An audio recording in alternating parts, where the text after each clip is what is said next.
Il restait encore des traces de sang ce matin sur les murs de l'école primaire Papon. Une rixe entre trois individus a eu lieu à 2 heures dans la nuit de lundi à mardi. Dans ce quartier tranquille et familial, tous les habitants étaient en émoi.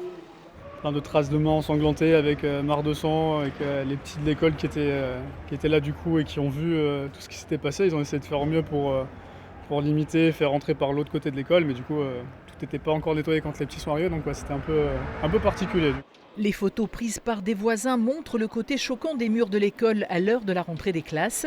Le rectorat a d'ailleurs dépêché une psychologue dès l'après-midi et 8 élèves de CM2 l'ont consultée. J'étais très impressionnée parce qu'il y en avait de partout, à gauche, à droite de la porte, et devant la porte il y avait une bâche. Donc j'ai pensé évidemment qu'il y avait quelqu'un qui était mort dessous. Après, une fois que la voirie est venue nettoyer, je me suis aperçue qu'en fait c'est une énorme flaque de sang.